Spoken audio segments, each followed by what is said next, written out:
So good morning students, welcome to Premchand Memorial Public School in 4th class. So today we will study English Reader lesson 3rd, Fairy Song. It's a poem written by William Shakespeare.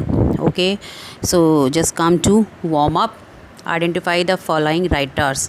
There are 3 pictures of writers given there and blank space also given there. You have to identify the writers and name them in given space. Okay. So first picture is of William Shakespeare and second is Ravindranath Tagore and third is Munshi Premchand. Okay, so these are 3 famous writers. You have to write their name in blanks. Okay, so now come to the poem. First stanza is: over hill, over dale, Toro bush, Toro briar, over park, over pale, Toro flood, Toro fire. Okay, so just listen the tough words. Okay, so first word is dale. Okay, dale means valley, जो घाटी होती है. Okay, and briar. Briar means tangle mesh of prickling plants. जो प्रिंकलिंग मतलब जो कांटेदार जो plants होते हैं उनका मैशी यानी कि जंगली गुलाब बोलेंगे हम इसे. And third is pale. Pale means fence that is made up of wood. Fence जो होता है ना, जो चार दीवारी बना देते हैं, ये वुड से बनी हुई चार दीवारी को पेल कहते हैं. Okay, so just try to understand its meaning. The fairy flies over the hill. Fairy which is fairy? Fairy is परी. The fairy flies over the hill and open river valleys thorough through. यहाँ पे ये thorough दिया हुआ है, THROUGH, thorough. It is written in previous time. Its meaning is through. Okay, so through valleys, through bushes and through prickling plants, above park and fence, through floods and fire. जो fairy tales है वो चारों तरफ घूमती है. कहाँ कहाँ घूमती है? हिल के ऊपर घूमती है, रिवर के ऊपर घूमती है, वैलीज़ में घूमती है, बुशेज़ में, बुशेज़ मतलब जो झाड़ियाँ होती है वहाँ भी घूमती है, प्रिकलिंग प्लांट जो कांटेदार जो पौधे हैं, प्लांट्स हैं, उन पे घूमती है, अबव पार्क, पार्क में घूमती है, फेंसेस में घूमती है, फ्लड्स, फायर, सब जगह वो फेरी घूमती है. Now come to next stanza. I do wander everywhere, swifter than the moon's fair, and I serve the fairy queen to do her ops upon the green. Okay, so there is a word swifter there, means speedily. Okay, and ops means spherical shape of drop, and savors means to enjoy.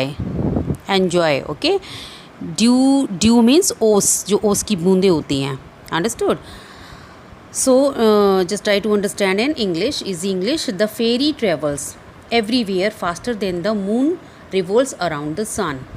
Around the earth. The fairy serves the fairy queen. The fairy works for the fairy queen and must deliver dewdrops. Dewdrops means ops. Ops here refers to the spherical shape of the drops on the greenery ground. So what is being said here? जो फेरी है वो हर जगह travel करती है और इतना fast करती है जैसे कि मून रिवॉल्व करता है. मून चारों तरफ घूमता है, ज़मीन के उसके पृथ्वी के चारों तरफ जो मून घूमता है उससे भी तेज़ वो घूमती है, स्पीडली घूमती है. The fairy serve the fairy queen. और जो फेरी है वो फेरी क्वीन की सर्विस करती है, मतलब उनके ऑर्डर को फॉलो करती है. The fairy works for the fairy queen and must deliver dew drops. और जो ड्यू ड्रॉप्स है, जो उसकी बूंदें हैं, उनको रेफर्स करती है वो to the spherical shape of the greenery ground. जो भी जितने भी ग्रीनरी ग्राउंड है उस पर उसको फैलाती है. किसको फैलाती है? ओस की बूंदों को. Okay, now come to next stanza. The cowslips tall, her pensioners be, in their gold coat spots you see. Those be rubies, fairy favors, in those freckles live their savors. I must go seek some dewdrops here and hang a pearl in every cow's lips ears. Okay, so savors means to enjoy. Savors means to enjoy, enjoy करना. और freckles means a small brownish spot on the skin. Okay, एक छोटा जो spot होता है skin पे, एक धब्बा कह सकते हैं हम उसको. और rubies means a red gem stones, एक कीमती पत्थर होते हैं ये रूबीज़ के. Okay, so what is being said here? Okay, so this includes delivering dew drops to the cowslips. Cowslips क्या है? A yellow flower. With tall cylindrical stem. एक येलो कलर का फ्लावर होता है और इसकी जो स्टेम होती है लंबी होती है और सिलेंडर टाइप होती है, सिलेंडर की शेप जैसी होती है। The cowslips therefore indebted to the fairy queen and therefore become her pensioners. Her pensioners, pensioners मतलब जो कंपनी में काम करने वाले होते हैं और जिनको पेंशन मिलती है बाद में, रिटर्न में कुछ देना। ओके, तो जो क्या नाम काउज लिव्स हैं वो फेरी के पेंशनर्स हैं यहाँ पे। इन their yellow gold petals being referred to as coats. You can see spots. The spots are red in color and therefore look like rubies. The red spots are compared to freckles that appear at the peak of a cow's lips life. The fairy finally says that he or she must look for more dewdrops that have been compared to pearls so that she can hang them in every cow's lips ear. So what is being said here? क्या कहा जा रहा है? हाँ, तो अब क्योंकि जो वो फेरी है वो उसको सर्व करती है, तो उसमें इसकी ड्यूटी में क्या क्या आता है, वो डिलीवर करती है सारे ड्यू ड्रॉप्स को काउज लिप्स पे डिलीवर करती है। Cowslips as I told you a yellow flower with tall cylindrical stem. Yellow colour का फ्लावर होता है और इसकी टॉल और सिलेंड्रिकल स्टेम होती है, उसका तना इस तरह से होता है। तो जो काउ लिप्स है therefore indebted to the fairy queen, इसलिए वो उसका फेरी क्वीन का कर्जदार है क्योंकि वो उसको ड्यू ड्रॉप्स दे रही है, उसकी जो सर्वेंट है उसको ड्यू ड्रॉप्स दे रही है। And therefore become her pensioner, और इसलिए वो उनका पेंशनर्स बन गया, मतलब वो भी कुछ रिटर्न में कुछ देना चाहता है।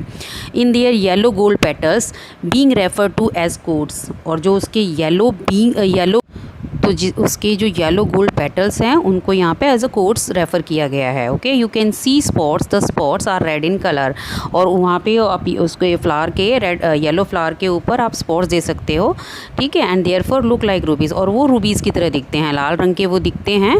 The red spots are compare to freckles that appear at the peak of cowslips life, तो वो फ्रेकल्स दिखते हैं, एक रेड कलर के धब्बे दिखते हैं येलो कलर के फ्लावर पे, ठीक है। द फेरी फाइनली सेज, और जो फेरी है वो फाइनली बोलती है that he see must look for more dew drops, कि वो और भी ढूंढना चाहती है, ड्यू ड्रॉप्स ढूंढना चाहती है, सो दैट वो क्या कर सके, जो काउज लिप्स है उसके ईयर पे बहुत सारे ड्यू ड्रॉप्स को लाके रख सके। So finally in the poem there is a fairy that keeps going around and spreading dew drops on every flower. Okay, the flower are known as cowslips and she is spreading dew drops on them. He does because they are fairy favors. Okay, and she tries making them smell good. The poem is all about a fairy serving the fairy queen. Understood? तो इसमें एक फेरी है जो कि सर्व कर रही है फेरी queen को।